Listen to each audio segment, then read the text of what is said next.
In the quiet town of Meadowood, nestled between towering trees and a dense forest, the Smith family resided in a quaint old house. A once close-knit family, they had moved there seeking solace and a fresh start. John, the father, worked as a writer, while Emily, the mother, was an artist. Their son, Timmy, was a bright young boy with a vivid imagination. One chilly autumn evening, as the shadows grew long and the sun slipped below the horizon, the Smiths sat down for a family dinner. The aroma of roasted chicken filled the air, and laughter echoed through the cozy dining room. Little did they know, this ordinary evening would mark the beginning of their eerie journey. As night descended, the family retreated to their respective rooms. The wind whispered through the trees, creating an eerie symphony. Suddenly the lights flickered, plunging the house into darkness. A shiver ran down their spines as they heard a soft, mysterious hum. John went to check the circuit breaker while Emily comforted Timmy, who was beginning to feel frightened. In the dimly lit hallway, John noticed unusual shadows darting around. He dismissed it as his imagination playing tricks on him and continued to the basement where the circuit breaker was located. He opened the breaker box and froze. The wires had been tampered with, and the breakers were switched off. Alarmed, he hurried back upstairs to find Emily and Timmy. They were all startled by a loud bang coming from the living room. Racing toward the noise, they discovered the front door was wide open. Panic set in, and they realized they were not alone.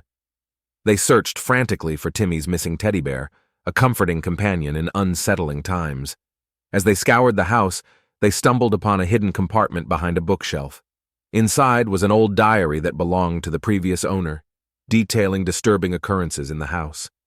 The entries spoke of shadows moving on their own, whispers in the walls, and strange symbols etched into the floor.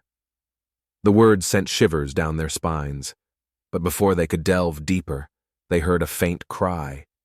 It was Timmy's voice, echoing from the forest. The family rushed outside, hearts pounding, only to find a peculiar sight. Timmy stood motionless, surrounded by ethereal shadows. The shadows seemed to come alive, swirling and dancing around him. Desperate to rescue their son, John and Emily charged forward, but an invisible force held them back. Terrified and helpless, they could only watch as the shadows enveloped Timmy, slowly fading into the darkness. The forest fell silent, leaving them in a desolate emptiness. Timmy was gone, and a sense of loss and bewilderment consumed them. Days turned into weeks, and the Smiths continued their search for answers. They reached out to experts, visited libraries, and sought help from paranormal investigators. However, no one could provide an explanation for the mysterious occurrences or the vanishing shadows. Years passed, and the Smiths never recovered from the tragedy. The house remained abandoned, its walls holding the memories of the family that once lived there. John and Emily became reclusive, haunted by the loss of their son. They often wandered through the forest, hoping to find a trace of Timmy. One fateful night, as the moon cast an eerie glow over the forest, they heard faint whispers and saw faint shadows. Following the sounds, they stumbled upon an old tree with strange carvings. The carvings depicted symbols identical to those in the diary they had found years ago. Tears welled up in their eyes as they realized Timmy had been lost to an ancient force that lurked in the forest. The shadows had claimed him, leaving the family broken and forever tormented by the unanswered questions and the sadness of their loss.